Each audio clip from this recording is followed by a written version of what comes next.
Bab 331, Pertarungan Kita Akan Menjadi Legenda, Bagian 1.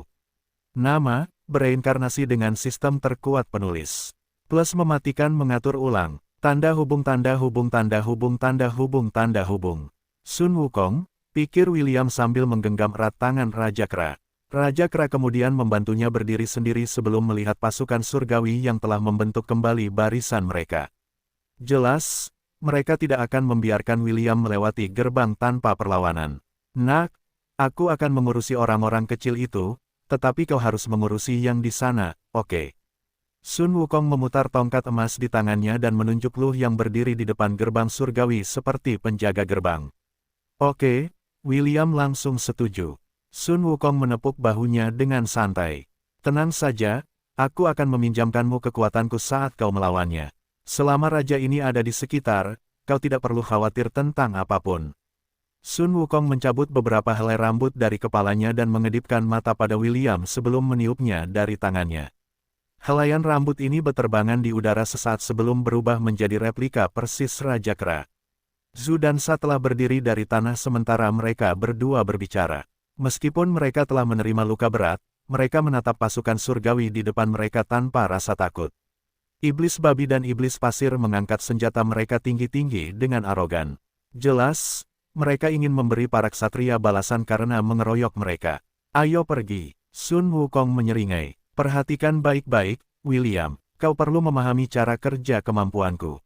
William menganggukkan kepalanya saat ia berlari di belakang Raja Kra dan klonnya. Di dalam halaman statusnya, nama Sun Wukong bersinar terang dengan huruf tebal berwarna emas. Ini berarti bahwa Raja Kra telah terdaftar di bawah keterampilan avatar heroiknya. Apa artinya ini? Itu berarti bahwa ia dapat menggunakan kemampuan Raja Kra untuk waktu yang singkat ketika ia mengaktifkan keterampilan avatar heroik. Tanda hubung tanda hubung tanda hubung tanda hubung tanda hubung. Kurang dari avatar heroik lebih besar dari. Memungkinkan gembala untuk menggunakan kekuatan pahlawan-pahlawan abadi yang melindungi kuil 10.000 dewa. Keterampilan ini hanya berlangsung selama 1 jam. Selama waktu itu, sang gembala akan dapat menggunakan semua kemampuan pahlawan abadi Sun Wukong. Ini juga termasuk battle regalias dan senjata miliknya. Skill ini hanya dapat digunakan seminggu sekali.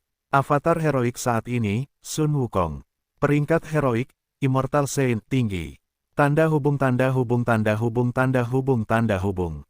William menyadari beberapa perubahan yang jelas dalam deskripsi skill tersebut.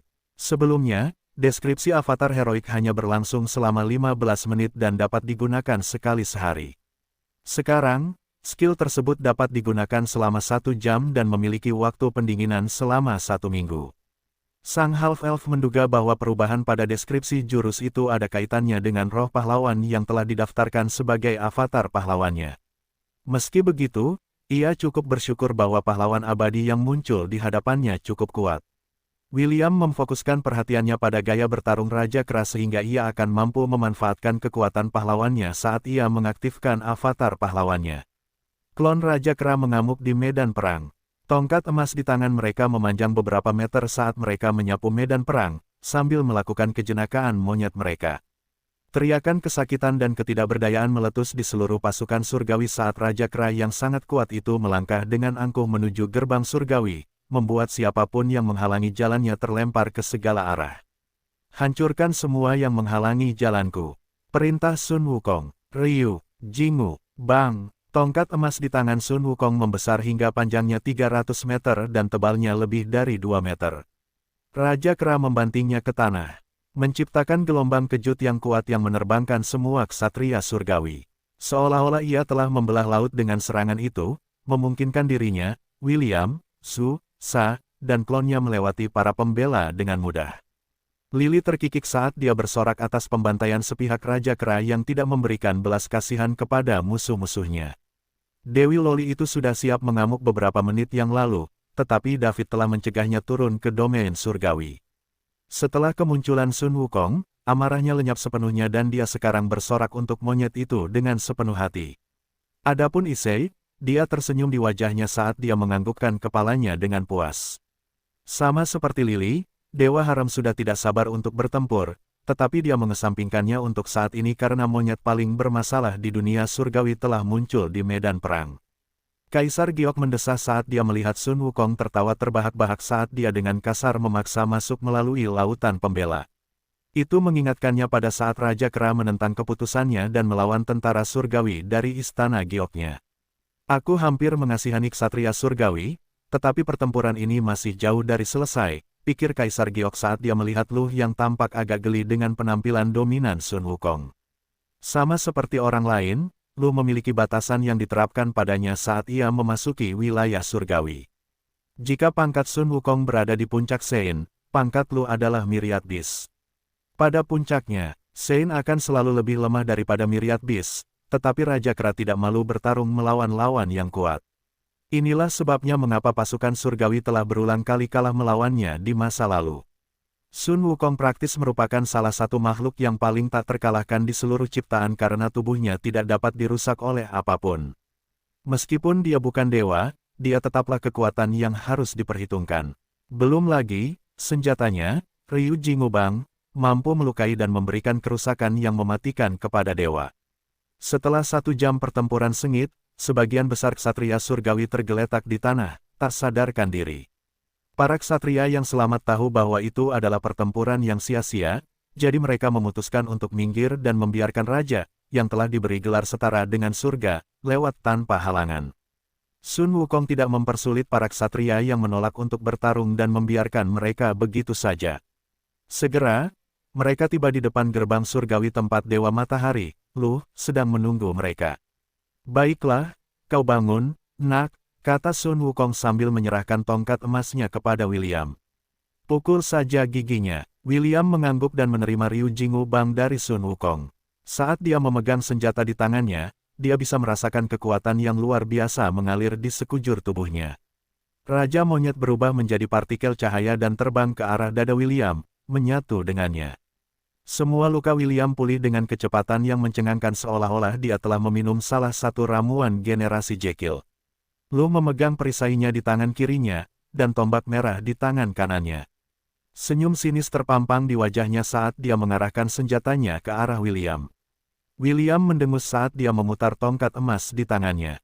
Sebuah bunyi logam bergema di seluruh medan perang saat dia membanting tongkat itu ke tanah. Akhirnya lawan yang sepadan, kata Lu. Pertempuran kita akan menjadi legendaris. William mengabaikan kata-katanya, saat dia mengarahkan ujung tongkat emas itu ke wajah Lu.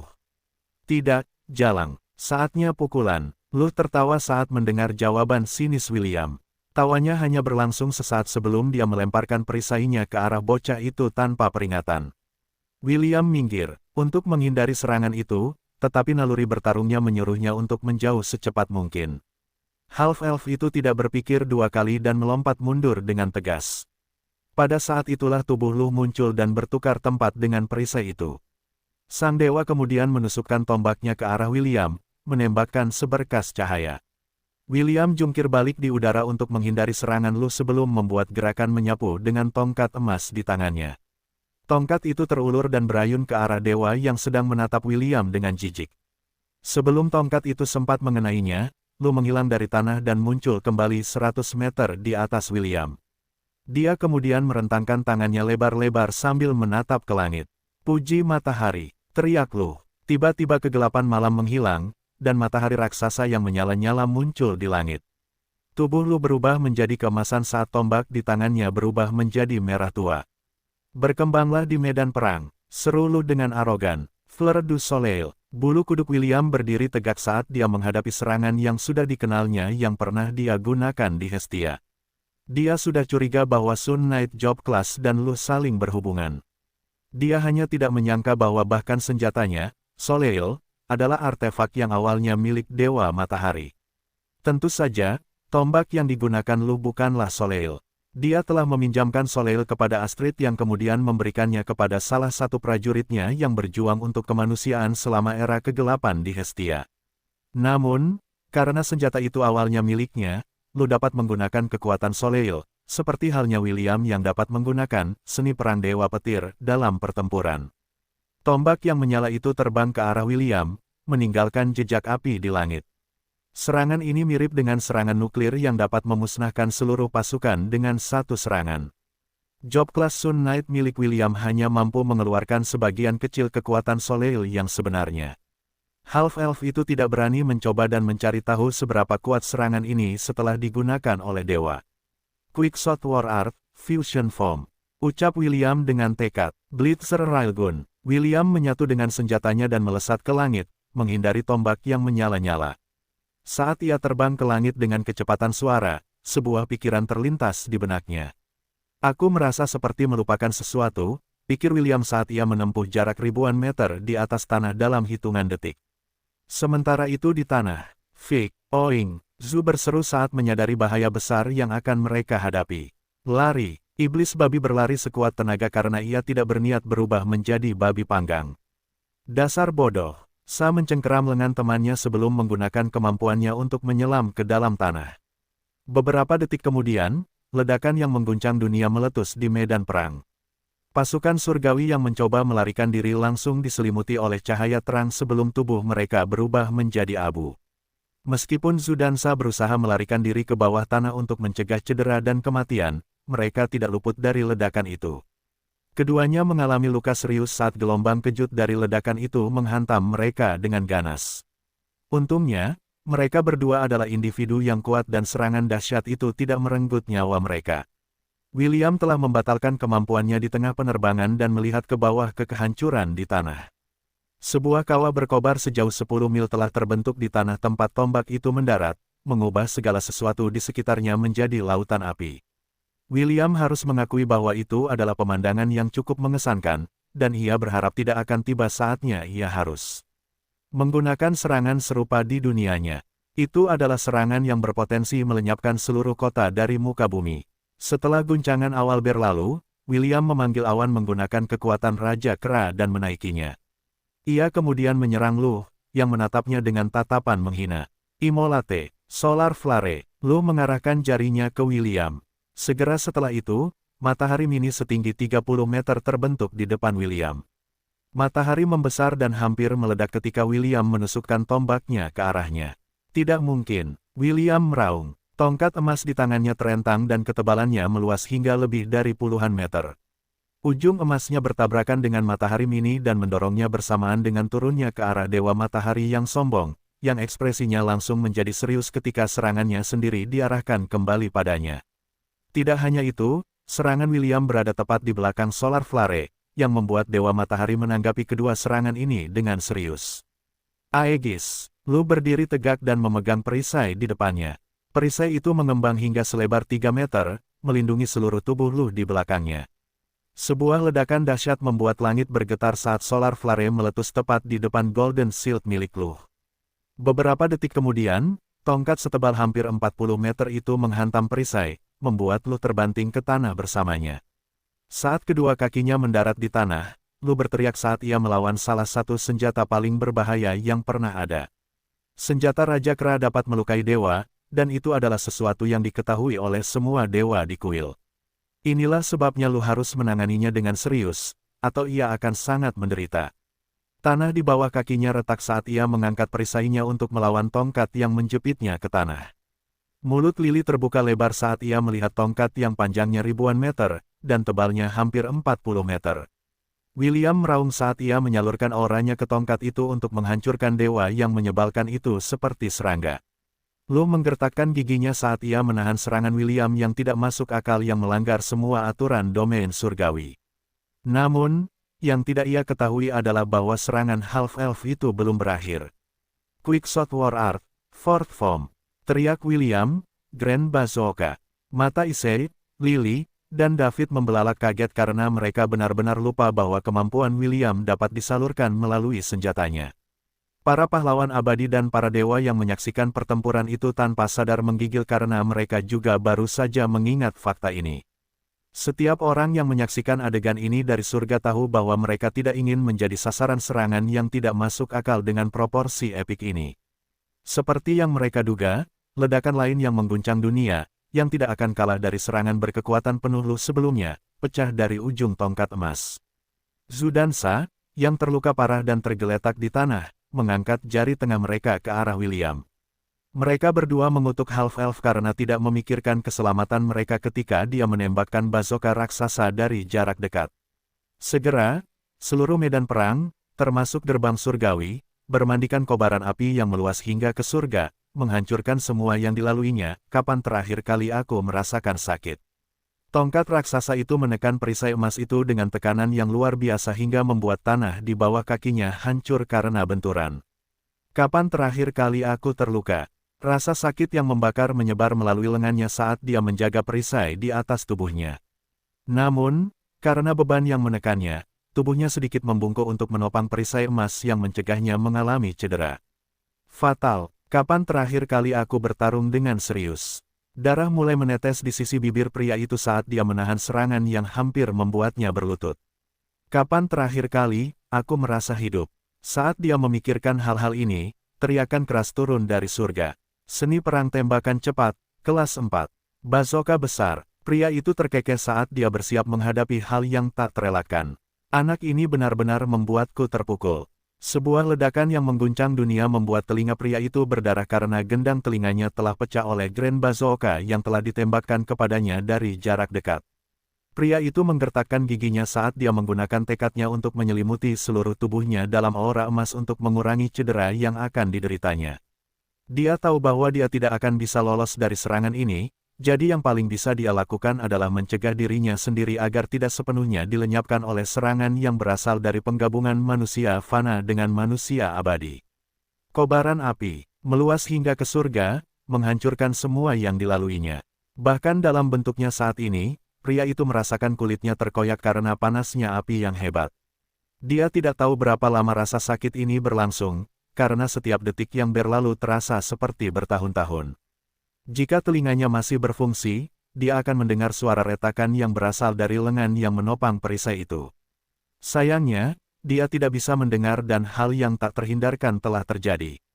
Lengan yang menopang perisai itu tertekuk dalam sudut yang tidak wajar dan jatuh menghantam wajah pria itu. Seluruh tubuhnya terjepit ke tanah saat kekuatan ledakan menghancurkan sekelilingnya. Saat serangan akhirnya berakhir, pria itu membuka matanya.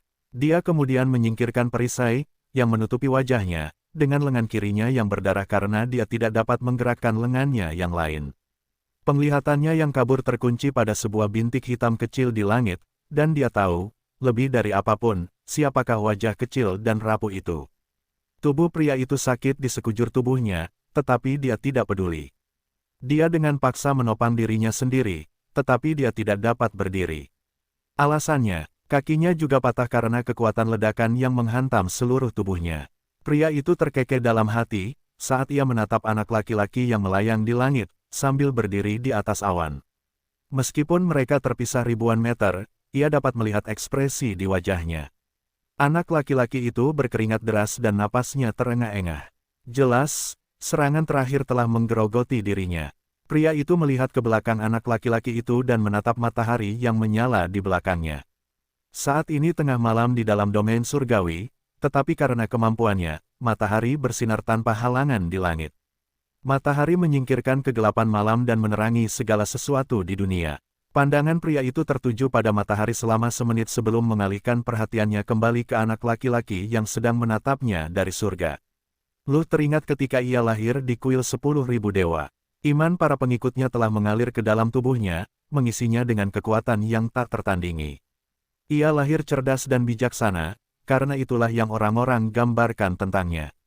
Tanda hubung tanda hubung tanda hubung tanda hubung tanda hubung. Ia adalah Lu. Ia terlahir sebagai penipu. Titik. Ia terlahir sebagai pengrajin. Ia terlahir sebagai hakim. Ia terlahir sebagai prajurit. Ia terlahir sebagai raja. Ia terlahir sebagai dewa. Tanda hubung tanda hubung tanda hubung tanda hubung tanda hubung. Asal, keturunanmu tak pernah berhenti membuatku repot. Lu terkekeh dalam hati saat ia memikirkan masa lalu yang jauh, di mana seorang pria berambut merah yang bodoh membangun patungnya di alam yang sudah lama tidak ada lagi. Lu menggelengkan kepalanya saat ia mengunci memori ini jauh di dalam hatinya dan memfokuskan perhatiannya pada anak laki-laki yang membawa garis keturunan pria itu di nadinya. Apakah kau tahu apa kesamaan Sun Knights, Champions of the Sun, dan Scions of Solaris? Tanya Lu. Meskipun ia terluka, suaranya tegas dan tenang. Kedengarannya kata-kata yang diucapkannya tidak berasal dari orang yang kalah. Aku tidak tahu, jawab William. Ia terus menatap ke bawah ke arah pria yang tergeletak di tanah, penuh dengan luka dan luka terbuka yang darahnya menetes keluar, menodai tanah dengan rona merah tua. Selama matahari bersinar dari langit, mereka praktis tak terkalahkan. Luh tersenyum. Seolah menunggu saat itu, beberapa suara letupan terdengar di lengannya yang patah lengan yang memegang perisai emas. Kakinya, yang tertekuk pada sudut yang tidak wajar, tegak lurus. Semua luka di tubuhnya tertutup dan pulih sepenuhnya. Lu berdiri dari tanah dan menepuk-nepuk debu, yang telah terkumpul di tubuhnya, seolah-olah dia baru saja bangun dari tidurnya. Darah di tanah berubah menjadi api emas sampai tidak ada jejaknya yang tersisa. Jika bukan karena fakta bahwa semua orang telah menyaksikan apa yang telah terjadi beberapa waktu lalu, mereka akan berpikir bahwa semua yang mereka lihat hanyalah ilusi. Selama matahari berada di puncaknya, aku tak terkalahkan. Luh menyatakan, pernyataannya mengandung sedikit rasa bangga. Itu adalah kebanggaan seorang dewa yang lahir dari kepercayaan jutaan orang. Kebanggaan yang tidak akan kalah dari anak manusia. Kebanggaan yang tidak akan kalah dari raja monyet yang abadi. Kebanggaan yang akan bertahan dalam ujian waktu. Luh mengangkat tangannya dan tombak yang menyala muncul di tangannya. Dia kemudian menyeringai saat melihat anak laki-laki yang ekspresinya berubah serius. Ayo, nak, kata Luh dengan nada menggoda. Dia kemudian mengarahkan ujung tombak ke arah William saat dia bersiap untuk bertarung sekali lagi. Saatnya ronde kedua, Luh tertawa. Dia tertawa sepenuh hati. Bentuk akhir seni perang Dewa Petir, Luh mengangkat tangannya dan tombak yang menyala itu menghilang. Itu digantikan oleh tombak pertama yang dipegang William di kehidupan keduanya. Tombak yang disebut sebagai pusaka keluarga Ainsworth. Kilatan petir turun dari langit dan berkumpul di ujung Divine Spear di tangan Luh. Jika William mengira saat dia menggunakan skill Thunder God Surat sudah sangat dahsyat, maka skala serangan Luh jauh melampaui apapun yang bisa dia bayangkan. Buat dunia gemetar di hadapanmu, kata Luh. Musnahkan semua lawan, asal. William merasakan firasat buruk karena semua indranya berteriak padanya bahwa kematian akan segera datang. Dia mencengkeram tongkat emas di tangannya dengan erat sambil menggertakkan giginya. Karena lawannya sekarang menjadi serius, sudah waktunya baginya untuk bersikap serius juga. Quickshot War Art, Fusion Form. William berteriak dalam hati sambil mengarahkan ujung tombaknya. Blitzer Railgun, buat dunia bergetar di hadapanmu, Luh meraung. Musnahkan semua lawan, asal. Dua serangan kuat itu diaktifkan pada saat yang bersamaan. Serangan William melaju dengan kecepatan suara. Yang lainnya, dengan kecepatan kilat. Half-elf itu bermandikan kilat surgawi dan rasa sakit mendera tubuhnya. Namun, dia bertahan. Dia menghindari serangan Luh dengan jarak seujung rambut, tetapi itu cukup untuk melukainya dengan serius. Jika aktivasi skillnya tertunda setengah detik, serangan dewa itu pasti akan mengenainya. Tubuh tongkat emas itu kuat. Bagaimanapun, itu adalah senjata milik salah satu pahlawan abadi terhebat sepanjang masa. Bahkan terhadap serangan dewa, itu adalah senjata yang tidak akan hancur semudah itu. 8 detik. Butuh 8 detik sebelum Ryu Jingu Bang melewati gerbang surgawi. Penglihatan William menjadi gelap tepat setelah dia berhasil melarikan diri dengan selamat. Luh menatap gerbang surgawi sambil tersenyum sambil mengangkat tangannya, Atibar. Asal, tombak petir, dan salah satu dari 4 permata tuata dedanan, kembali ke tangannya. Kau sama licinnya dengan leluhurmu. Luh menyeringai jahat. Benar begitu, asal. Tombak di tangan Luh tetap diam. Dewa mendengus dan dengan santai melemparkan tombak itu ke langit, di mana tombak itu menghilang. Dia kemudian kembali ke kuil untuk beristirahat. Meskipun itu hanya berlangsung sesaat, dia masih menikmati pertempuran singkat yang dia lakukan dengan William setelah tinggal di kuil selama ribuan tahun. Tanda hubung tanda hubung tanda hubung tanda hubung tanda hubung tanda hubung. William membuka matanya dengan lesu. Dia kemudian mencoba menggerakkan tubuhnya dan segera menyesalinya. Sulur-sulur listrik meliuk-liuk di sekelilingnya, dan bau daging yang terbakar mencapai hidungnya. Pada saat inilah gelombang rasa sakit yang membakar membasahi tubuhnya. Half-elf menggertakkan giginya saat dia memanggil lollipop merah muda ke tangannya. Dia merobek bungkusnya menggunakan giginya sebelum memasukkannya ke dalam mulutnya. William menghela napas lega saat dia merasakan rasa manis yang familiar, rasa ceri, menyebar di indera perasanya. Mati rasa dan setengah lumpuh yang dia rasakan hilang setelah memakan lollipop merah muda yang diresapi oleh keilahian seorang dewi. Hal berikutnya yang dia lakukan adalah memanggil lollipop merah. Dia tidak langsung memakannya, sebaliknya dia memegangnya erat-erat di tangannya sambil meningkatkan efek lollipop.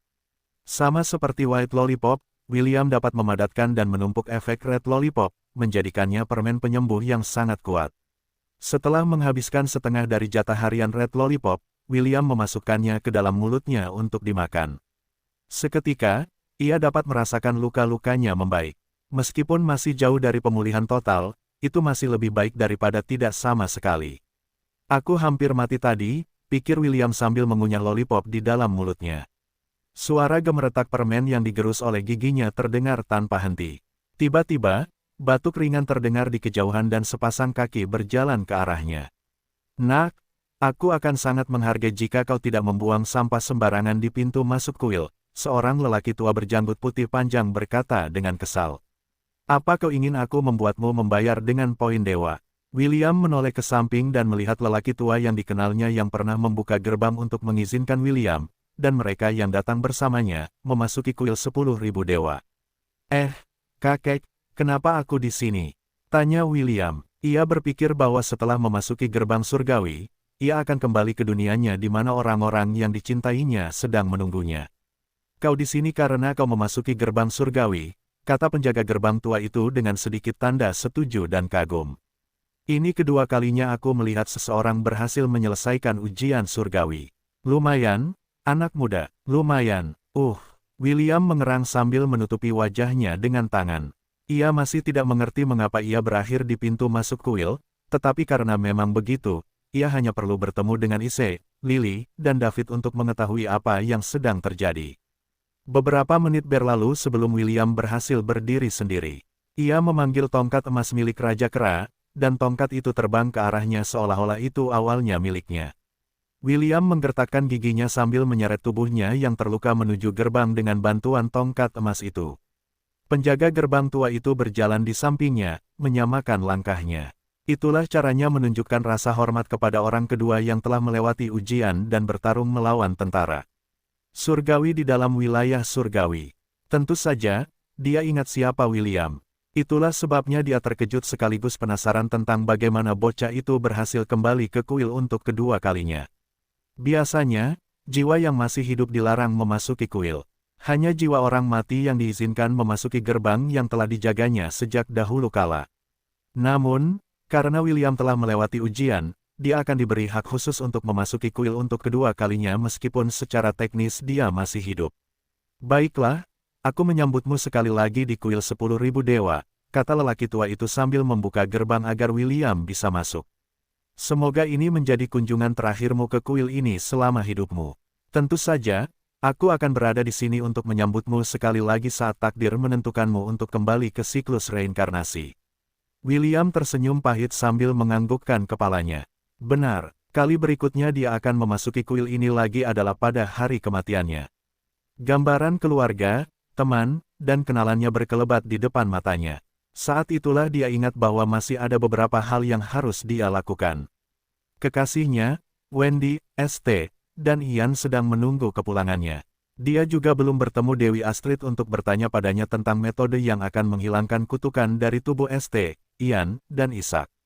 Karena St dan Ian adalah kekasihnya, sudah menjadi tanggung jawabnya untuk mengembalikan mereka ke bentuk aslinya. Ada juga fakta bahwa dia masih belum bertemu dewa pelindungnya, Gavin. Issei, Lily, dan David dengan santai menyebutkan bahwa Gavin telah menerima serangan balasan ketika ia memaksa dirinya untuk turun ke dunia William. William tahu bahwa ia masih memiliki banyak hal yang harus dilakukan. Meninggal di usia muda bukanlah salah satunya. Jika memungkinkan, William tidak ingin meninggal terlalu cepat. Ia masih memiliki janji yang harus ditepati. Janji yang bertekad untuk ditepatinya, kau dan anak buahmu adalah orang bodoh yang tidak kompeten. Pangeran Lionel menghantamkan tinjunya ke meja sambil melotot ke arah Kalum. Kau berjanji akan menangkapnya, tapi apa yang kau lakukan? Kau membiarkannya kabur. Kalum menyipitkan matanya, tetapi dia tidak mengatakan apapun kepada putra mahkota yang menatapnya dengan mata merah. Memang kesalahannya karena meremehkan putri ketiga Frisia yang tidak hanya cantik, tetapi juga ahli dalam membaca buku-buku tentang seni perang. Yang tidak dia ketahui adalah bahwa Putri Sidoni juga seorang ahli strategi yang pandai di balik pintu tertutup. Dia akan memerintahkan hewan peliharaannya untuk melakukan misi untuknya, dan beberapa misi ini termasuk pembunuhan pejabat korup di kerajaannya. Yah, yang memberi perintah adalah Morgana, tetapi karena mereka berbagi tubuh yang sama, semua orang yang tahu tentang kepribadian gandanya tetap menganggap pencapaian ini adalah milik Putri Sidoni, yang hanya bermimpi menemukan satu cinta sejatinya. Agen kami sudah mencari jejaknya, lapor Kalum. Perjalanan ke Frisia akan memakan waktu setidaknya seminggu dan kami telah menyiapkan penyergapan untuk mencegatnya di sepanjang jalan. Pangeran Lionel sangat marah hingga ia ingin tertawa terbahak-bahak saat mendengar jawaban Kalum. Apakah kau benar-benar percaya bahwa Putri Sidoni tidak menyadari penyergapan yang telah kau siapkan untuknya? Tanya Pangeran Lionel. Apakah kau menganggapnya bodoh? Wanita yang kucintai bukanlah wanita kecil yang dapat kau tangkap dengan tipu daya anak kecil. Pangeran Lionel memukul meja sekali lagi untuk melampiaskan kekesalannya. Karena ia bermimpi menjadikan Putri Sidoni sebagai istrinya, ia berusaha sebaik mungkin untuk menyelidiki segala hal tentangnya. Makanan kesukaannya, hobinya, dan apapun yang membuatnya bahagia. Ia mempelajarinya selama bertahun-tahun, untuk meningkatkan peluangnya memperkecil jarak di antara mereka berdua. Namun, saat sang putri tiba di ibu kota, semua persiapan yang telah ia lakukan tidak berhasil. Ia seperti sedang berbicara dengan orang yang sama sekali berbeda. Sejujurnya, Putri Sidoni tidak suka berurusan dengan Pangeran Lionel. Itulah sebabnya, sebagian besar waktu, ketika putra mahkota dan putri sedang berduaan, selalu Morgana yang berbicara dengan putra mahkota. Putri Sidoni hanya akan berbicara kepadanya ketika mereka sedang bersama orang lain, yang membuat semua usaha Lionel menjadi sia-sia. Putra mahkota juga menyadari bahwa sejak pesta di mana putri berdansa dengan William, Putri Sidoni akan selalu menanyakan kepadanya tentang half-elf. Hal ini membuat putra mahkota sangat cemburu sampai-sampai ia memerintahkan anak buahnya untuk membunuh half-elf yang tidak sadarkan diri itu. Namun, tidak ada satupun anak buah yang ia perintahkan untuk melakukan tugas ini yang kembali ke pihaknya. Saat itulah Pangeran Lionel menyadari bahwa ada seseorang yang kuat yang melindungi anak itu. Karena itu, ia berhenti memberi perintah agar anak buahnya tidak mati. Untungnya, William telah jatuh koma setelah invasi iblis di akademi. Karena itu, sang putri tidak memiliki kesempatan untuk bertemu dengannya sebelum perang dimulai. Itulah satu-satunya pelipur lara yang dimiliki Pangeran Lionel setelah usahanya yang gagal untuk menyingkirkan bocah berambut merah itu. Kalau saja ia tahu bahwa ada kambing dan monyet beo yang terlalu protektif di sisi William, ia tentu tidak akan berpikir untuk mengirim pembunuh untuk membunuhnya. Temukan dia apapun yang terjadi. Perintah Lionel, kita sudah sepakat dan giliranmu untuk menepati janjimu.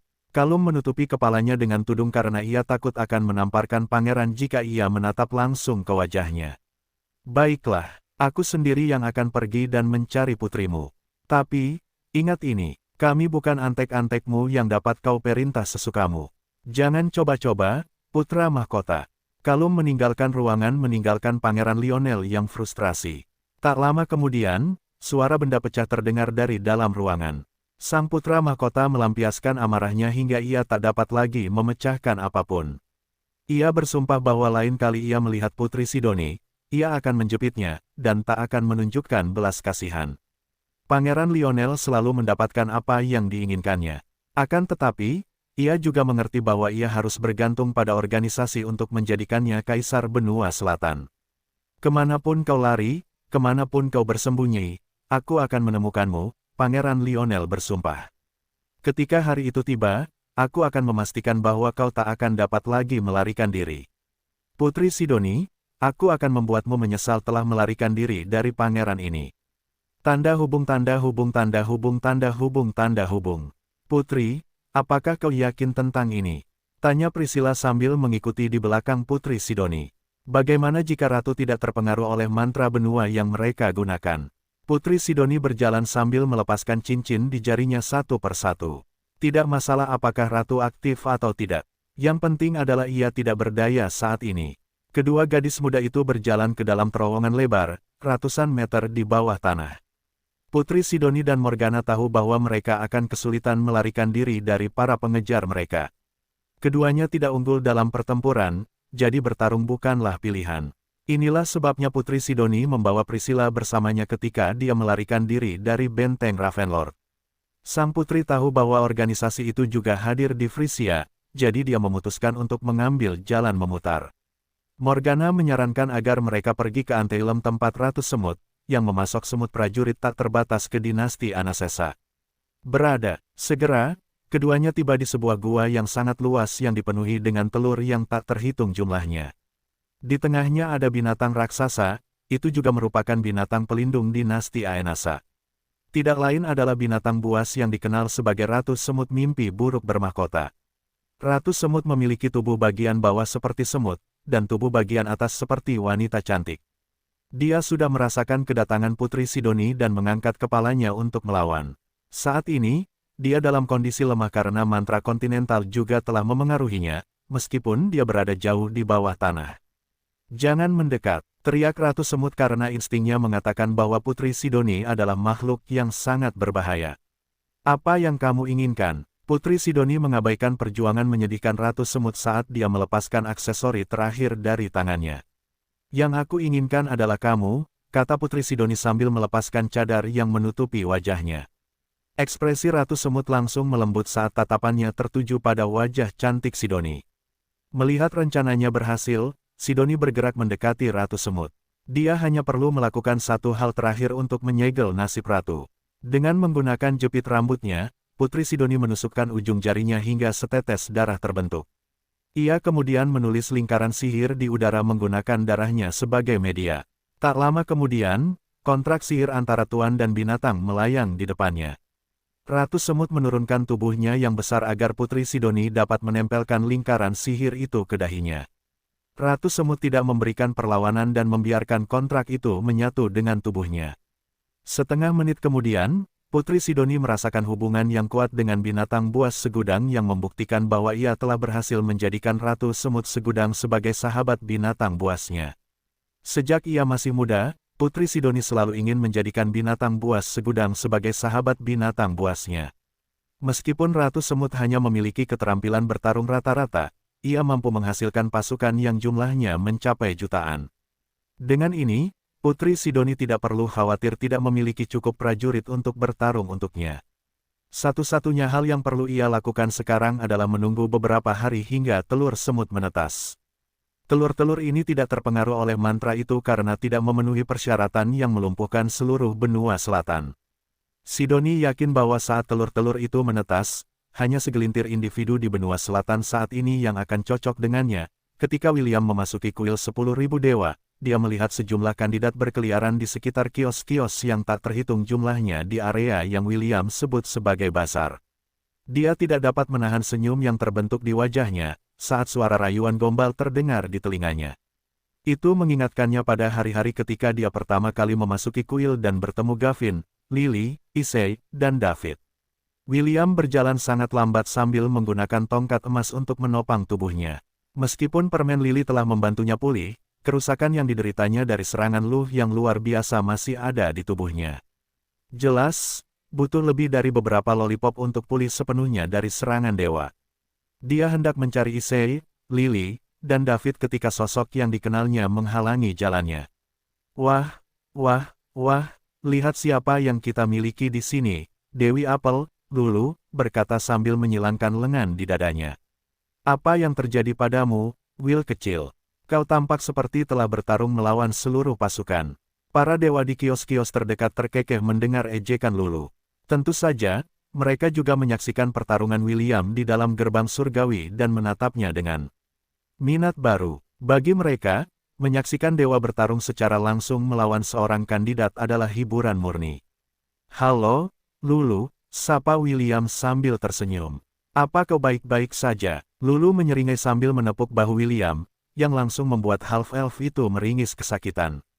"Baiklah," Lulu terkekeh. "Ini, makanlah apel. Jangan khawatir, ini gratis." Lulu menyerahkan apel emas kepada William dan mendesaknya untuk memakannya. Entah mengapa, apel emas itu mengingatkannya pada apel yang diberikan kepadanya di Asgard oleh Wendy dewasa dalam mimpinya. William hanya ragu sejenak sebelum menggigit apel itu.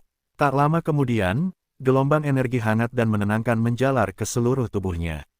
Rasanya begitu nyaman hingga ia tak mampu menahan desahan kenikmatan yang keluar dari bibirnya. Setelah menggigit pertama, William melahap apel itu dengan lahap hingga tak tersisa. Rasa sakit dan kelelahan yang dirasakannya menghilang seperti angin sepoi-sepoi, dan dia bisa merasakan kekuatannya kembali ke tubuhnya. "Terima kasih, Lulu," kata William, tulus. "Sama-sama," jawab Lulu sambil menepuk bahu William. "Lain kali kamu bereinkarnasi, pastikan untuk memilihku sebagai dewa pelindungmu. Setidaknya aku bisa menjamin bahwa tidak seorang pun akan dapat membunuhmu dengan mudah, bahkan dewa." Lulu mengedipkan mata pada William sebelum kembali ke kandangnya. Entah mengapa, William percaya bahwa kata-kata Dewi Apel bukanlah bualan kosong. Dengan apel ajaib yang dapat langsung menyembuhkan luka apapun, pengikutnya memang akan sangat sulit dibunuh. Big Brother, sebelum William sempat bereaksi, seorang Dewi Loli melompat ke dadanya seperti bola meriam, membuatnya tergelincir beberapa meter di lantai. Akhirnya, William jatuh terlentang sambil menggendong Loli nakal itu di lengannya. "Lily, aku baru saja pulih," kata William sebelum menepuk kepala Loli itu, yang menempel padanya seperti lintah. "Bisakah kau bersikap santai padaku?"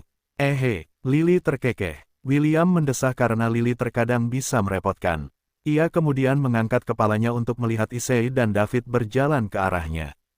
Keduanya tersenyum dan Issei bahkan mengedipkan mata pada William saat ia mendekati bocah itu.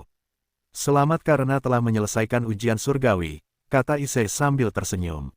"Kau benar-benar membuat keributan. Kaisar Langit sekarang pusing memikirkan bagaimana menghadapi akibatnya." David terkekeh saat melanjutkan penjelasan Issei. "Lebih dari 1 juta ksatria surgawi tidak dapat bertugas karenamu. Wilayah surgawi harus ditutup untuk perbaikan. Selain itu, semua pembela sekarang menjalani pelatihan neraka sebagai hukuman karena mereka gagal menghentikanmu memasuki gerbang surgawi." Lily menarik William dari tanah dan menepuk-nepuk pakaiannya.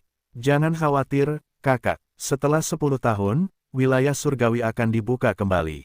Aku sungguh mengasihani kandidat berikutnya yang mengikuti ujian. Mereka tidak akan memiliki kesempatan karena pasukan surgawi tidak akan membiarkan diri mereka dikalahkan untuk ketiga kalinya. Mereka akan kehilangan setengah dari gaji mereka jika insiden ini terjadi lagi." William merasakan keringat bercucuran di dahinya setelah mendengar kata-kata Lily. Dia merasa seperti dialah penyebab semua masalah ini dan bertanya-tanya apakah Kaisar Giok akan memintanya untuk membayar kerusakan yang telah ditimbulkannya setelah Sun Wukong turun ke medan perang. Ketiga dewa dapat membaca pikiran William dan mencibir dalam hati. Mereka adalah pelaku sebenarnya di balik ujian William, jadi tentu saja, kesalahan harus dipikul oleh mereka. Ketiga orang pelit itu dengan senang hati menyalahkan William ketika Kaisar Langit datang untuk meminta ganti rugi. "Sekarang setelah kau menyelesaikan ujian, dan mendaftarkan pelindung abadimu, sekarang saatnya bagimu untuk kembali ke duniamu," kata David. "Apakah kau ingin kembali sekarang? Atau apakah kau masih memiliki urusan yang belum selesai yang harus kau selesaikan di sini?" "Aku masih memiliki beberapa urusan yang belum selesai," William mengangguk. "Tuan David, apakah kau mengenal Dewi Astrid?" "Astrid," senyum nakal muncul di wajah David. "Tentu saja aku mengenalnya. Apakah kau ingin berbicara dengannya tentang sesuatu?" "Ya," William menjelaskan kutukan yang dijatuhkan pada St. Ian, dan Ishak, kepada 3 dewa yang mendukungnya. Tentu saja, mereka menyadari latar belakang cerita ini karena Astrid telah berterus terang ketika William dan St. bertarung bersama di Trial of Courage. "Aku juga ingin bertemu Gavin," kata William. "Aku juga khawatir dengan kondisinya." Ketiga dewa itu mengangguk bersamaan. William adalah salah satu dari 2 pengikut Gavin. Wajar saja jika anak laki-laki itu ingin bertemu dengannya. Meskipun Issei, Lily, dan David merasa keberatan untuk mengizinkan keduanya bertemu, mereka tetap memutuskan untuk mengizinkan William bertemu dewa pelindungnya. "Ayo kita kunjungi Astrid dulu," usul Issei. Ia lalu menepuk bahu William sebelum berbisik di telinganya. "Astrid adalah dewi yang keras kepala. Ia akan mencoba mengintimidasimu, tetapi jangan goyah. Lagi pula, kau melakukan ini demi kekasihmu, kan?" William menganggukkan kepalanya dengan serius. "Ya, aku perlu menemukan cara untuk mengembalikan mereka ke tubuh asli mereka." Lily, yang berdiri di samping William, meraih lengannya dan melambaikannya dari satu sisi ke sisi lain. "Jangan khawatir, kakak, jika ia tidak setuju, kita selalu bisa memerasnya agar mau bekerja sama denganmu. William menggaruk kepalanya saat melihat Loli menggemaskan di depannya. Semakin dia berinteraksi dengan Lily, semakin dia mengira bahwa Lily adalah dewi perang yang menyamar. Meski begitu, dia menyingkirkan pikiran-pikiran itu karena dia perlu memfokuskan perhatiannya pada dewi yang memegang takdir ST dan Ian di tangannya. Tanda hubung tanda hubung tanda hubung tanda hubung. Astrid sedang duduk di tamannya dan minum teh bersama saudara kembarnya, Amon. Amon adalah salah satu Arsbutia yang memimpin neraka dan panglima tertinggi 40 legiun yang mengamuk di antara alam tinggi yang dikuasai para dewa. Ironisnya, dia juga salah satu dari 3 dewa yang disembah oleh Kekaisaran Kreator.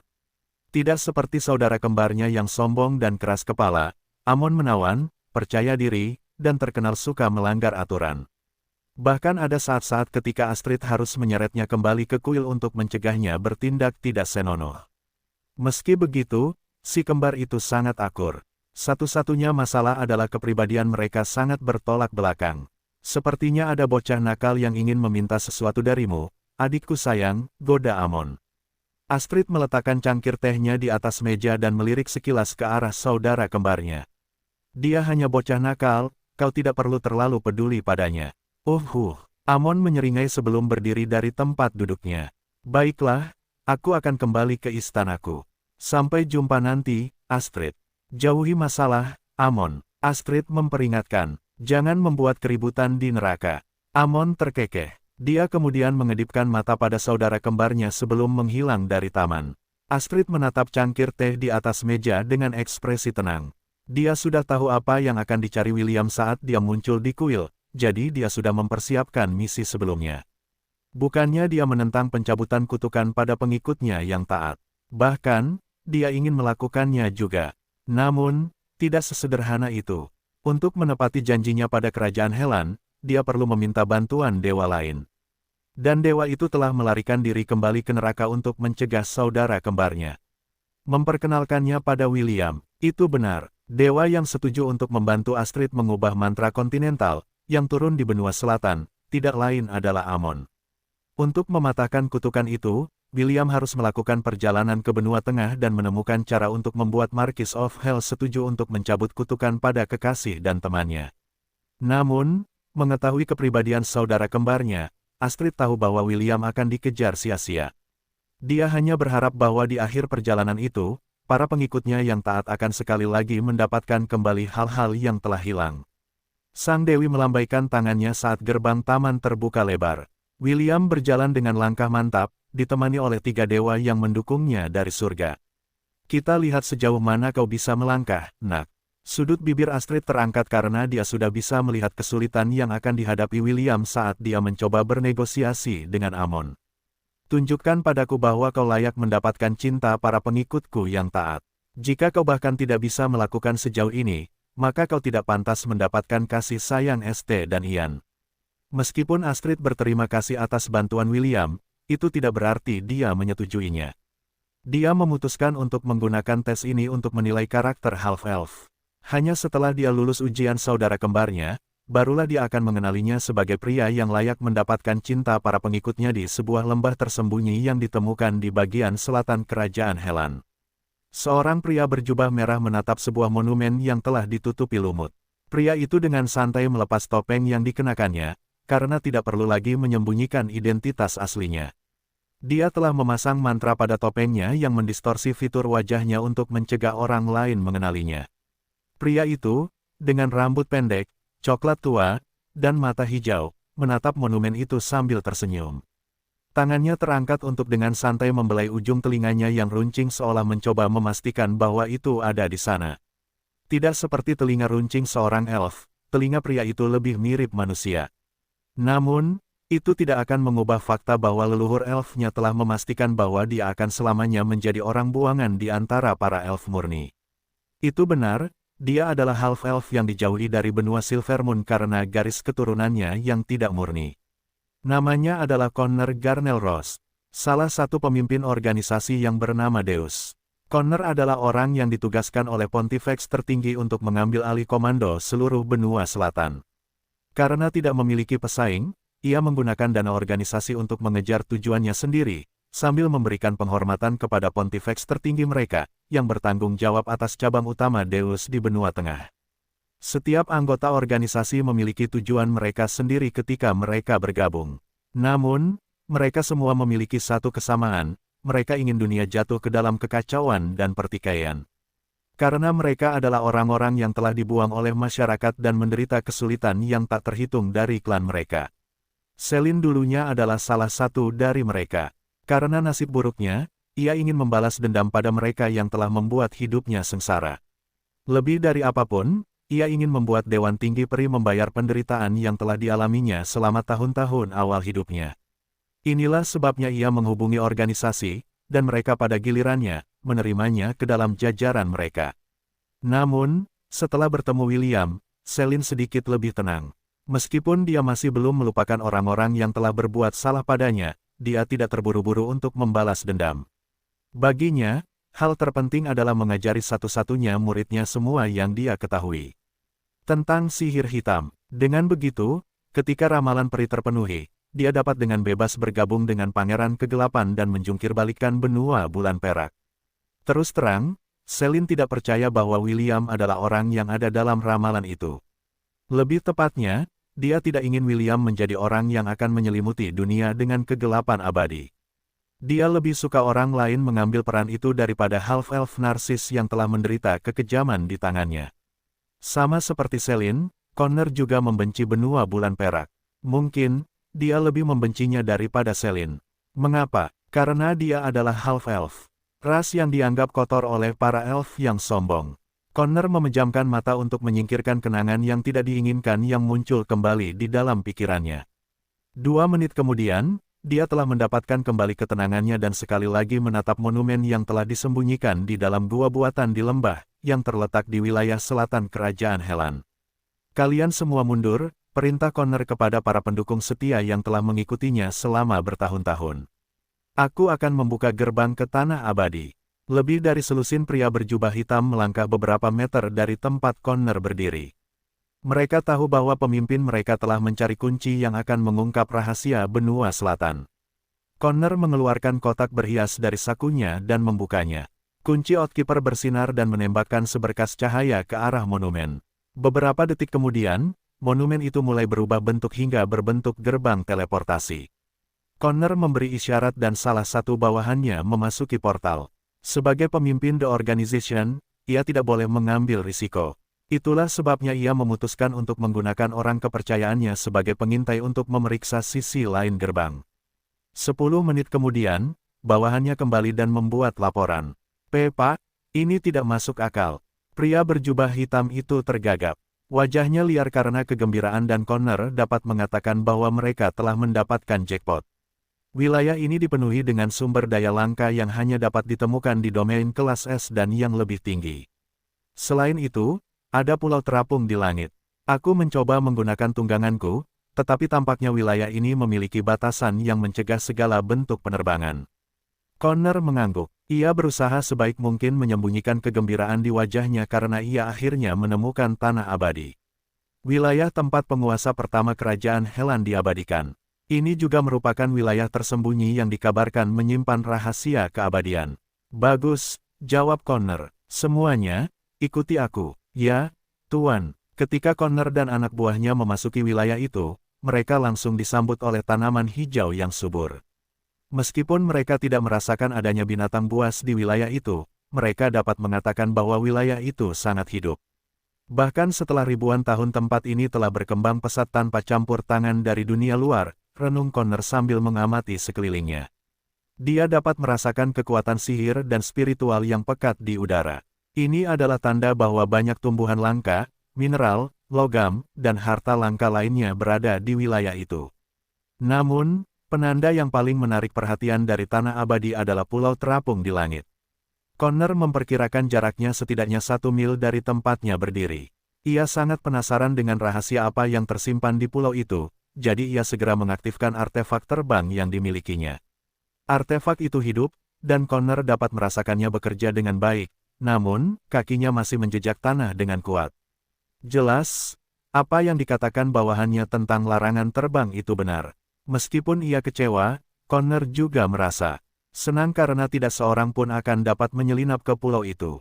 Pasti ada lorong tersembunyi di suatu tempat, pikir Connor sambil mengamati sekelilingnya. Aku harus menemukannya secepat mungkin. Sebelum mereka mengetuk pintuku, Connor tahu bahwa atasannya telah curiga dengan tindakannya baru-baru ini di benua selatan, jadi ia memutuskan untuk menggunakan mantra benua sebagai pengalih perhatian untuk mencegah mereka mengetahui niatnya yang sebenarnya. Ia juga menyadari bahwa Kekaisaran Kreator dan Peri telah tiba dan saat ini sedang dalam proses menaklukkan kerajaan manusia yang tidak memiliki kekuatan untuk melawan invasi mereka. Itu benar, Connor tidak peduli dengan benua selatan. Dia juga tidak peduli dengan janji yang dibuatnya dengan Lionel. Putra mahkota hanyalah sarana untuk memperoleh kunci penjaga sumpah. Meskipun dia tidak keberatan membiarkan pangeran pengkhianat itu tetap berkuasa di kerajaan Helan, dia tidak akan membantu pangeran itu menaklukkan tanah yang telah direbut oleh Kekaisaran Kraetorian dan pasukan Peri. Sebagai anggota organisasi, dia tetap tidak bisa menentang Pontifex tertinggi. Satu-satunya saat dia bisa melakukannya adalah ketika dia sendiri telah menemukan rahasia keabadian. Saat itulah dan hanya saat itulah dia bisa melepaskan diri dari rantai yang mengikatnya dan membalas dendam pada peri yang telah membunuh keluarganya. Cuci leher kalian, para leluhur klan Saleh, Nasir, Riz, dan Eroan, kata Connor lembut sambil menatap pulau terapung di langit. Aku sendiri yang akan datang untuk membunuh kalian semua. Tapi sebelum itu, aku akan membunuh semua anak ajaib kalian terlebih dahulu. Meskipun dia yakin bahwa kepala organisasi yang ditugaskan di benua Silvermoon berada di balik pergerakan para peri, dia tidak akan membiarkan hal itu menghentikannya untuk membalas dendam. Namun sebelum itu, dia akan memfokuskan perhatiannya untuk mengumpulkan sumber daya di dalam domain dan menemukan cara untuk mencapai Pulau Terapung, yang dianggap menyimpan rahasia yang sedang dicarinya. Beberapa hari setelah mereka mencapai pesisir benua selatan, para peri segera menuju dinasti Zelan untuk memulai penaklukan pertama mereka di tanah manusia. Seperti yang mereka duga, semua orang yang berusia di atas 20 tahun telah berubah menjadi patung kristal. Bahkan bisa dikatakan bahwa mengambil alih kerajaan itu seperti mencuri permen dari bayi. Ada beberapa yang mencoba melawan, tetapi mereka tidak mampu menandingi kekuatan para peri ajaib. Lemah, sangat lemah. Seru salah satu peri ajaib setelah mengalahkan seorang anak laki-laki berusia 19 tahun yang mencoba melindungi anak-anak yang selamat lainnya yang berkumpul di balai kota. Beberapa remaja lainnya tergeletak di tanah dalam keadaan terluka, sementara yang lain tidak sadarkan diri. Para peri ajaib lainnya memandang manusia yang jatuh dengan jijik. Mereka tidak mengharapkan banyak perlawanan dari para penyintas, tetapi para prajurit muda dinasti Zelan terlalu lemah. Mengapa kita tidak membunuh mereka saja? Usul seorang peri tampan berambut hijau sambil menginjak kepala salah satu prajurit yang jatuh. Aku yakin membunuh mereka akan mengajarkan yang lain bahwa mereka tidak boleh menentang aturan kita, kan? Sorak-sorai persetujuan terdengar dari para peri, yang membuat peri tampan itu menyeringai jahat. Cukup, sebuah suara dingin dan berwibawa memerintahkan. Peri tampan berambut hijau itu hendak memprotes, tetapi segera menahan keluhannya ketika dia melihat pemilik suara yang memerintahkannya untuk berhenti. Aku hanya bercanda, putri, peri berambut hijau itu melangkah mundur dan membungkuk hormat. Seorang peri cantik dengan rambut pirang madu panjang, dan mata biru menganggukkan kepalanya tanda mengerti. Dia adalah wakil raja yang diberi tugas sebagai pengawas untuk ekspedisi ini. Meskipun komando seluruh misi berada di tangan Elandor, tidak ada peri yang lahir di benua bulan perak yang akan menentang perintah putri kerajaan. Ini benar meskipun dia hanya memiliki pangkat pengawas. Bahkan Elandor harus menghormati keinginannya, karena dia adalah Eowyn, putri keempat hutan cahaya bintang, dan putri agung benua bulan perak. Meskipun manusia telah memperbudak ras kita selama ribuan tahun, itu tidak berarti kita harus merendahkan diri kita ke level mereka, kata putri Eowyn. Kita adalah peri. Ras kita lebih unggul dari mereka. Tidak ada alasan bagi kita untuk bertindak sebagai orang barbar. Peri berambut hijau itu tersenyum dan menganggukkan kepalanya tanda setuju. Seperti yang Anda katakan, putri. Maaf, emosi saya menguasai saya. Dapat dimengerti. Tolong, pastikan Anda tidak mengulangi tindakan ini lagi di masa mendatang. Dimengerti, Yang Mulia. Peri berambut hijau itu mundur sepenuhnya. Tak seorang pun dari peri lainnya berkata apapun. Mereka hanya melirik komandan mereka, Elandor, menunggu perintahnya. Kumpulkan para prajurit dan kurung mereka di penjara, perintah Elandor. Sedangkan untuk anak-anak manusia yang tidak bisa bertarung, biarkan saja mereka. Mereka bukan ancaman bagi kita. Elandor tersenyum sambil melirik sang putri yang berdiri beberapa meter jauhnya. Karena yang mulia Raja Penyanyang, maka kami juga akan menunjukkan belas kasihan. Inilah perbedaan antara ras kami dan kaum barbar. Kami tidak boleh merendahkan diri kami ke level mereka. Ya, para peri muda ajaib itu tidak berani mengatakan apapun di depan sang putri, tetapi dalam hati mereka ingin mempermalukan manusia dan membuat mereka membayar perbudakan selama bertahun-tahun yang telah diderita ras mereka di tangan mereka. Meskipun mereka setuju di permukaan, itu tidak berarti bahwa mereka tidak akan melakukan apapun ketika perhatian sang putri peri tertuju ke tempat lain. Mereka sangat ingin menyiksa dan memperbudak manusia yang telah memperlakukan ras elf sebagai mainan mereka. Setelah menerima perintah Elandor, para prajurit elf menyeret para remaja yang jatuh itu dan mengikat mereka untuk mencegah mereka membuat masalah. Pengambil alihan ibu kota dinasti Zelan berjalan sangat lancar. Namun, mereka tidak dapat menangkap para penyintas keluarga kerajaan. Bahkan dapat dikatakan bahwa para anggota keluarga kerajaan tidak lagi berada di ibu kota ketika mereka tiba. Seolah-olah mereka telah menunggu kedatangan mereka. Pada saat itulah lebih dari 100 pria berjubah hitam muncul di dinding kastil dengan senjata siap sedia. Siapa kalian dan apa yang kalian lakukan di tanah manusia? Salah satu pria berjubah hitam bertanya. Elandor mencibir dan menghunus pedangnya. Namaku Elandor, komandan pasukan elf yang akan mengambil alih kerajaan ini. Para pria, bunuh anjing-anjing kampung ini. Beberapa elf segera memanggil busur mereka dan mulai menembak. Mereka yang ahli dalam sihir segera merapal mantra untuk menjaga agar pria berjubah hitam tetap hidup. Para tetua yang datang bersama mereka dalam usaha ini telah memperingatkan mereka bahwa benua selatan telah jatuh di bawah kendali organisasi yang terkenal kejam. Mereka menambahkan bahwa jika mereka bertemu dengan mereka, mereka harus melakukan yang terbaik untuk memusnahkan mereka semua jika memungkinkan. Pemimpin pria berjubah hitam segera memerintahkan mundur dengan tergesa-gesa saat dia merapal mantra perlindungan untuk melindunginya dari panah dan mantra peri yang jatuh ke atas mereka seperti hujan. Sebagai salah satu perwira komandan Connor, adalah tugasnya untuk mengambil kendali penuh atas dinasti Zelan. Meskipun begitu, perbedaan jumlahnya sudah cukup untuk memberitahunya bahwa melawan para peri tidak akan mengubah apapun. Mundur. Perintah lelaki berjubah hitam itu saat para anggota organisasi berusaha sekuat tenaga untuk menyelamatkan diri. Sayangnya, tidak semua dari mereka beruntung dan tewas di tangan para elf prodigis yang mengejar mereka seolah-olah mereka sedang berburu babi hutan di hutan. Para lelaki berjubah hitam itu sudah merasakan kehadiran Blade Master dan Archmage di antara pasukan elf. Akan sangat bodoh untuk tetap tinggal dan mati seperti anjing. Jadi dia memutuskan untuk menggunakan gulungan teleportasi agar bisa melarikan diri dengan selamat. Dia hanya punya satu tujuan dalam benaknya, yaitu melaporkan keadaan terkini kepada pemimpinnya, yang saat ini berada di kerajaan Helan. Elandor menyaksikan dengan jijik saat para anggota organisasi dibantai kiri dan kanan. Dia bahkan tidak repot-repot memerintahkan Blade Master, yang menemaninya, untuk ikut serta dalam pembantaian itu. Baginya, membiarkan para elf muda mengambil darah para anggota organisasi itu adalah pemanasan yang bagus untuk penaklukan mereka di tanah manusia. Yang mulia, silakan, temani saya ke istana, kata Elandor dengan senyum percaya diri. Meskipun orang-orang barbar itu kasar, istana mereka adalah satu-satunya tempat yang tepat bagi Anda untuk beristirahat. Izinkan saya mengantar Anda ke sana, Putri Eowyn. Dia bahkan tidak menghiraukan teriakan-teriakan mengerikan yang bergema di udara, saat dia mengundang sang putri untuk menjelajahi istana manusia seolah-olah mereka sedang berjalan-jalan di hutan. Putri Eowyn mengangguk, terima kasih, Komandan, atas tawaran Anda. Tolong, izinkan saya untuk merepotkan Anda untuk sementara waktu.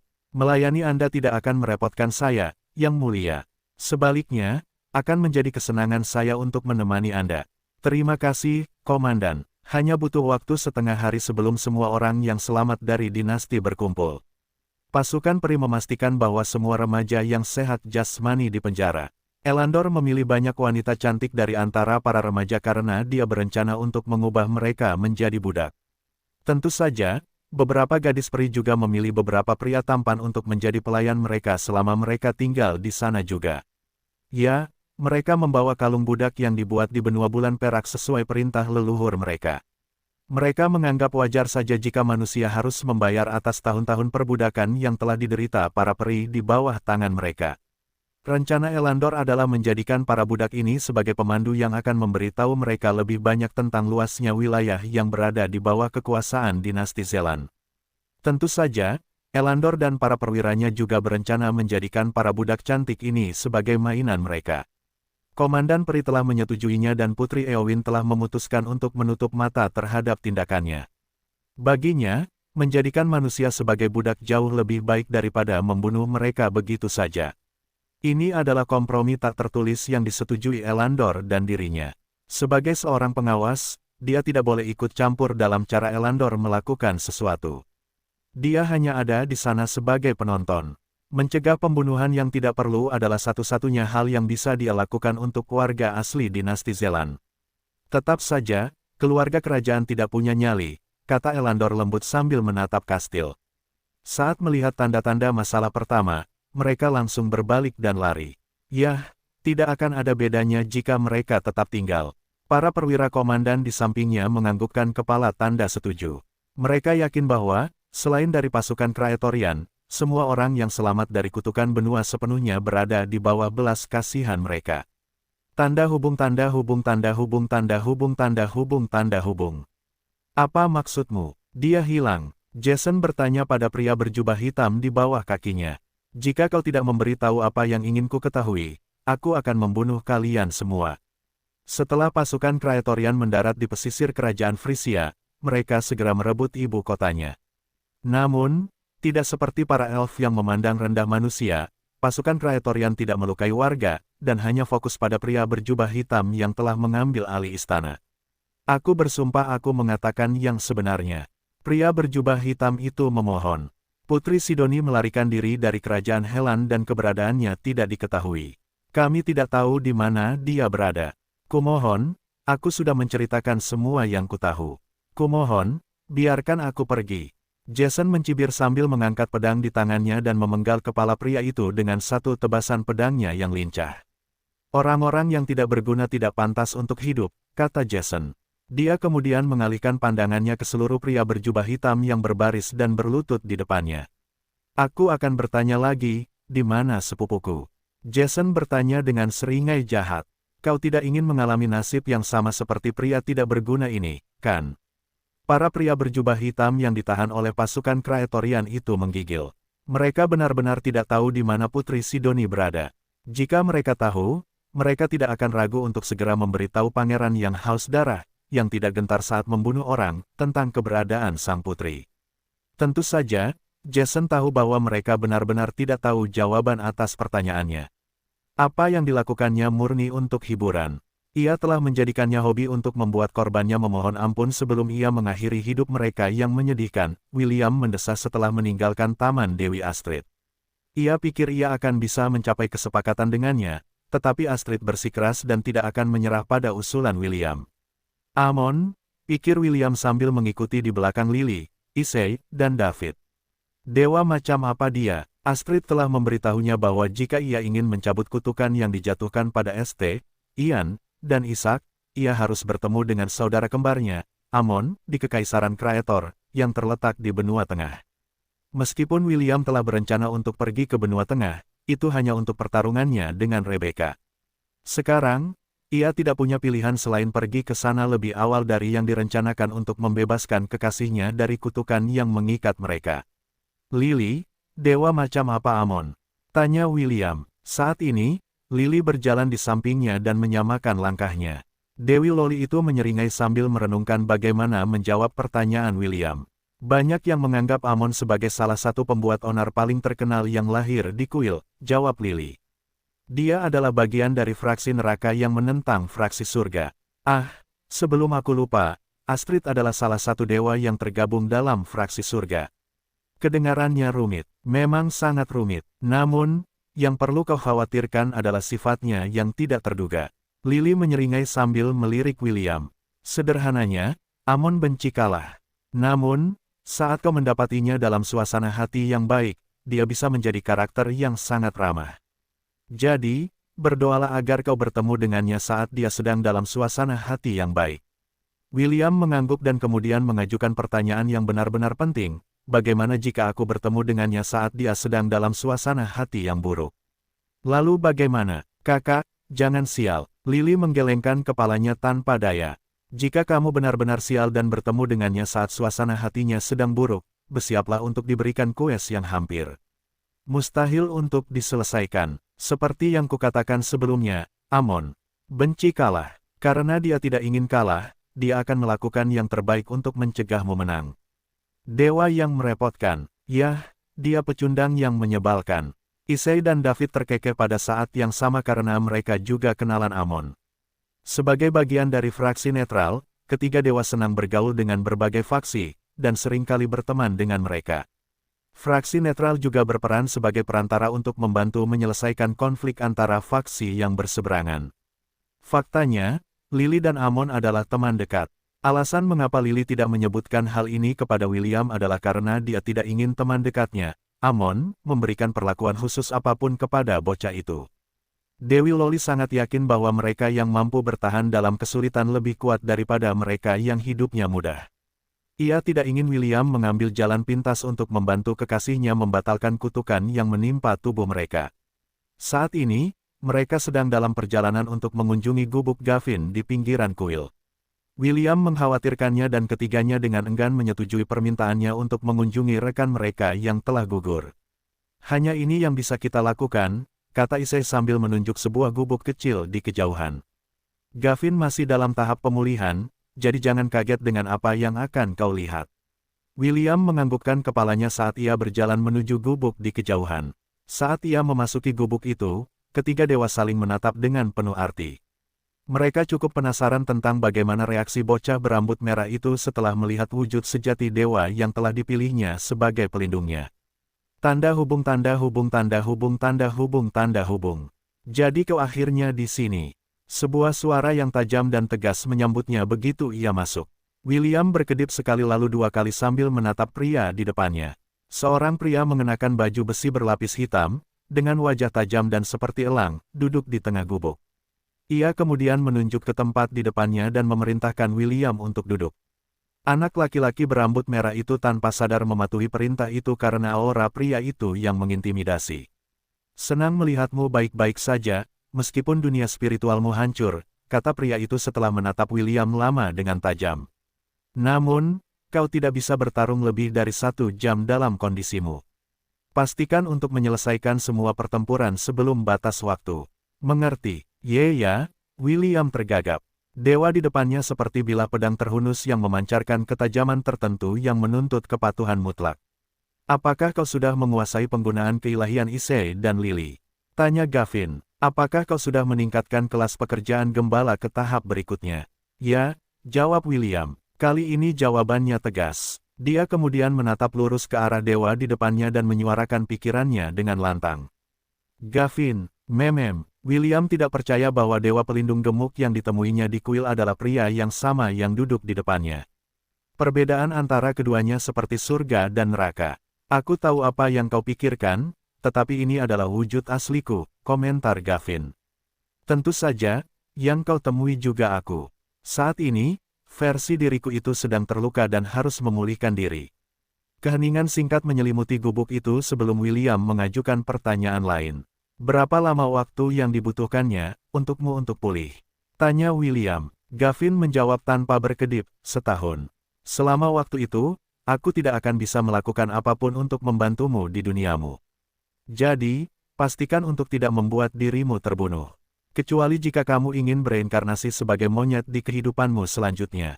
Apakah kamu mau? Tentu saja tidak. Kalau begitu jangan mati. Sederhana, kan? William menganggukkan kepalanya berulang kali. Dia tidak berniat untuk mati dalam waktu dekat, jadi dia mengiyakan kata-kata Gavin. Gavin melotot padanya, tetapi half-elf itu hanya tersenyum malu kepada dewa pelindungnya. Pada akhirnya, dewa segala dagang itu mendesah dan menempelkan salah satu ujung jarinya ke dahi William. Untuk mencegah apa yang terjadi terakhir kali terjadi lagi, aku akan membuka fitur khusus di sistemmu untuk memungkinkanmu menggabungkan 5 kelas pekerjaan menjadi 1, kata Gavin dengan ekspresi serius. Ketahuilah bahwa kamu hanya dapat melakukan ini 1 kali. Jadi pastikan untuk hanya memilih kelas pekerjaan terbaik untuk digabungkan. William merasakan kekuatan ilahi memasuki jiwanya. Namun, perasaan ini tidak bertahan lama. Dia mengerti bahwa Gavin telah membuat kompromi yang hebat untuk memastikan keselamatannya dan dia sangat bersyukur karenanya. Menggabungkan 10 kelas pekerjaan merupakan rintangan yang tinggi dalam kondisinya saat ini. Mampu menggabungkan 5 di antaranya akan memberinya kelonggaran dan memperoleh kelas pekerjaan yang pastinya akan menjadi level yang lebih kuat daripada kelas prestise yang saat ini dimilikinya. Setelah menyerahkan kekuatannya kepada bocah itu, Gavin menarik napas dalam-dalam dan menutup matanya. Pergilah, perintah Gavin. Aku akan menemuimu setahun lagi. William berdiri dan menundukkan kepalanya untuk menunjukkan rasa hormatnya kepada dewa yang telah berkorban banyak untuknya. Terima kasih, Gavin. Jangan khawatirkan aku. Aku akan melakukan yang terbaik untuk membuka kekuatan penuh dari Jack of All Trades di masa depan. Gavin membuka matanya sejenak sebelum menutupnya lagi. Aku percaya padamu. Sekarang, pergilah. William menatap dewa pelindungnya sekali lagi sebelum meninggalkan gubuk itu. Beberapa menit setelah dia pergi, Gavin memuntahkan seteguk darah sebelum dia jatuh di lantai gubuknya. Dia masih terluka dan telah mentransfer lebih banyak keilahiannya kepada William untuk memberikan kemampuan baru kepadanya. Hal ini berdampak buruk pada tubuhnya yang sudah melemah. Karena itu, dia harus mengurung diri di gubuknya selama 3 tahun agar bisa pulih sepenuhnya. Dia berbohong kepada William karena dia tahu bahwa anak itu akan mengkhawatirkannya jika dia mengatakan yang sebenarnya. Gavin tahu bahwa Issei, Lily, dan David akan menjaga William, jadi dia dapat memberikan kekuatannya kepada anak itu tanpa khawatir. Jaga dirimu, William, gumam Gavin sebelum dia kehilangan kesadaran. Dewa segala usaha berharap bahwa saat dia membuka matanya lagi, pengikutnya yang taat akan dapat menyelesaikan hal-hal yang telah dia rencanakan. Ia percaya bahwa suatu hari nanti William akan mampu menepati janjinya. Janjinya untuk membuka kekuatan penuh Jack of All Trades dan membuat namanya dikenal luas di dunia Hestia. Para siswa dan para ksatria muda di dalam benteng Ravenlord merasa gelisah. Sudah beberapa hari sejak orang dewasa berubah menjadi patung kristal dan Pangeran Lionel mengunci diri di kamarnya, menolak untuk bertemu siapapun. Saat ini, yang bertanggung jawab atas para siswa di akademi tidak lain adalah kepala prefek di tahun mereka masing-masing. Meski begitu, mereka merasakan tekanan karena mereka khawatir dengan keluarga mereka sendiri. Beberapa dari mereka telah menyelinap keluar dari benteng untuk kembali ke kampung halaman mereka untuk melihat bagaimana keadaan keluarga dan kerabat mereka. Kepala prefek memutuskan untuk menutup mata terhadap perilaku ini karena mereka dapat memahami perasaan para siswa ini. Mungkin kita harus kembali ke Lon sebentar, usul Leah. Dia cukup khawatir dengan kondisi mental Matthew saat ini. Meskipun kekasihnya berusaha sebaik mungkin untuk menyembunyikannya, Leah tahu apa yang ada dalam pikirannya. Setelah beberapa menit terdiam, Matthew memeluk istrinya dan mencium keningnya. Aku akan meminta izin pangeran terlebih dahulu, kata Matthew. Akan buruk jika kita tiba-tiba menghilang dan meninggalkan murid-murid lainnya. Leah menganggukkan kepalanya tanda mengerti. Sebagai kepala prefek kelas 4 di divisi sihir, Matthew mengemban banyak tanggung jawab di pundaknya. Pergilah, jawab Leah. Aku akan menunggumu di sini. Matthew mencium bibirnya sebelum keluar dari tempat tinggal mereka.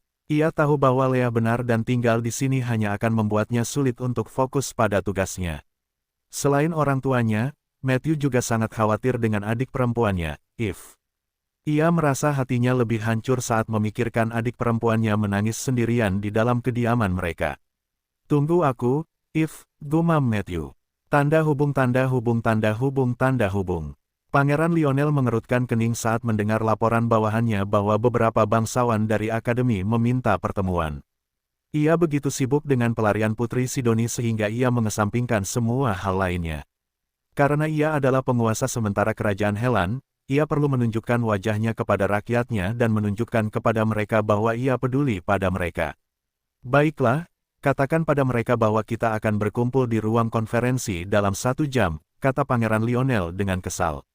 Pelayan yang melayaninya buru-buru menundukkan kepalanya dan meninggalkan ruangan. Dia tahu lebih dari siapapun bahwa tinggal bersama Pangeran Lionel, saat dia dalam keadaannya saat ini, sama saja dengan meminta pukulan, jadi dia buru-buru melarikan diri untuk melakukan perintahnya. 1 jam kemudian, semua bangsawan, para ksatria, kepala prefek, dan perwira mereka duduk di ruang konferensi, menunggu kedatangan putra mahkota. "Terima kasih atas kesabaran Anda," kata Pangeran Lionel setelah memasuki ruang konferensi sambil tersenyum. Ia kemudian langsung menuju kursi kehormatan tertinggi. Ia mengamati ruangan itu sekali sebelum duduk. "Kerajaan saat ini sedang kacau, dan kita tidak tahu apa yang akan terjadi di masa depan," Pangeran Lionel memulai pidatonya.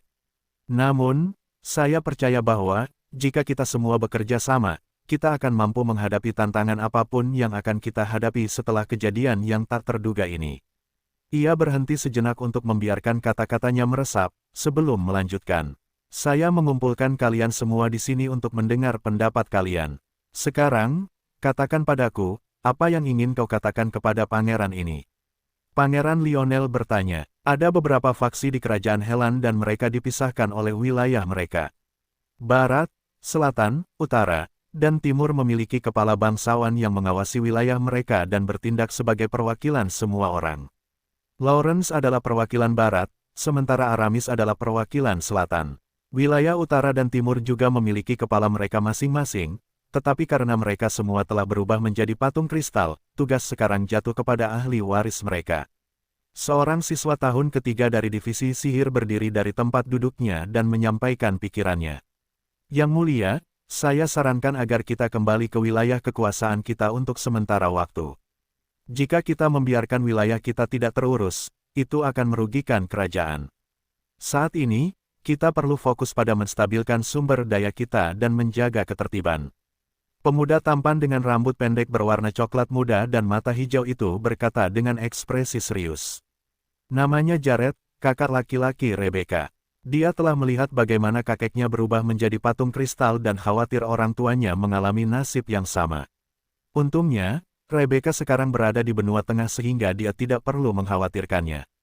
Namun, dia ingin kembali ke wilayah mereka untuk sementara waktu untuk menjaga kesejahteraan. Para penyintas, Pangeran Lionel menyipitkan matanya, tetapi sebagai seseorang yang terlatih untuk menangani urusan kerajaan, dia tidak dapat mengabaikan pikiran para bangsawan di bawah kekuasaannya. Fraksi Selatan tidak pernah menyukainya, tetapi mereka juga tidak mempersulitnya. Senyum mengembang di wajah Pangeran Lionel saat dia menganggukkan kepalanya dengan ramah. "Baiklah, aku akan setuju untuk membiarkan kalian semua kembali ke kampung halaman kalian, tetapi mari kita tetapkan batas waktu. Aku akan memberi kalian semua waktu tepat 2 minggu untuk menyelesaikan masalah di pihak kalian. Setelah itu, kita semua akan bertemu kembali di Gladiolus untuk membicarakan masa depan kerajaan kita." Semua orang di ruangan itu menghela napas lega karena mereka mengira putra mahkota tidak akan menyetujui permintaan mereka. Setelah masalah utama telah ditangani, konferensi berubah menjadi diskusi tentang bagaimana mereka akan saling membantu selama masa darurat ini. Pertemuan itu berakhir setelah 2 jam dan semua orang di ruangan itu pergi dengan senyum puas di wajah mereka. Ketika Matthew meninggalkan ruang konferensi, dia melihat Leah menunggunya di lorong. "Maaf, aku agak khawatir jadi aku datang ke sini untuk menunggumu," kata Leah sambil tersenyum. "Apakah kamu sudah mendapat izin dari putra mahkota?" Matthew menganggukkan kepalanya dan memegang tangan kekasihnya. "Ayo pergi." "Oke." Keduanya berjalan bergandengan tangan di lorong. Yang tidak mereka ketahui adalah bahwa putra mahkota sedang melihat mereka berdua dari jauh. Jika aku tidak salah, dia adalah kepala prefek tahun keempat di divisi sihir. Pangeran Lionel menyipitkan matanya. Dia sepupu dari half-elf yang kotor itu. Pangeran Lionel membenci William karena kecemburuannya. Tentu saja, dia ingin half-elf itu menderita, tetapi bawahannya tidak dapat membunuhnya. Mata pangeran kemudian tertuju pada wanita muda cantik dengan rambut panjang berwarna biru tengah malam yang berjalan di samping Matthew. Sejak Putri Sidoni lepas dari genggamannya, sang pangeran ingin melampiaskan kekesalannya pada seseorang. "Lumayan, dia cocok dengan seleraku," pikir Pangeran Lionel sambil terus menilai Leah dari jauh. Ia kemudian memberi isyarat agar salah satu pria berjubah hitam mendekat. "Aku menginginkannya," perintah Pangeran Lionel. "Bawa dia ke kamarku malam ini, di ibu kota." Pria berjubah hitam itu menganggukkan kepalanya tanda mengerti. Ia adalah tangan kanan Kalum. Sebelum pergi mencari sang putri, Kalum memerintahkannya untuk memenuhi permintaan putra mahkota saat ia pergi. "Bagaimana dengan pemuda di sampingnya?" tanya pria berjubah hitam itu. Bibir Pangeran Lionel melengkung membentuk seringai jahat saat ia melirik Matthew sekilas. Pukul saja dia, tapi jangan bunuh dia. Kalau memungkinkan, bawa dia kembali juga. Aku berencana untuk bersenang-senang dengan kekasihnya. Bukankah lebih baik jika ia ada di sana untuk menontonnya? Dimengerti, jawab pria berjubah hitam itu. Tangannya sudah berlumuran darah dan permainan semacam ini bukanlah hal baru baginya. Dia hanya tidak menyangka bahwa putra mahkota kerajaan Helan juga memiliki hobi yang aneh seperti itu. Putra mahkota menyeringai sambil menatap pasangan di kejauhan. Jika kalian ingin menyalahkan seseorang, salahkan saja fakta bahwa nama keluarga kalian adalah Ainsworth. Pangeran Lionel mencibir. Sekarang setelah semua orang dewasa berubah menjadi patung, dia tidak perlu khawatir tentang akibat dari tindakannya. Aku akan mulai dengan kalian berdua lalu aku akan berurusan dengan half-elf kotor itu selanjutnya. Pangeran Lionel tahu bahwa tidak ada seorang pun di kerajaan Helan yang memiliki kekuatan untuk menentangnya. Karena dia memiliki organisasi yang mendukungnya, ia tidak perlu takut. Ia menganggap bahwa ini adalah kesempatan yang sempurna untuk menunjukkan kepada semua orang nasib orang-orang yang berani menghalangi jalannya. Pangeran Lionel berjalan kembali ke kamarnya dengan suasana hati yang baik. Ia menantikan malam yang menghibur, malam yang tidak akan pernah ia lupakan seumur hidupnya.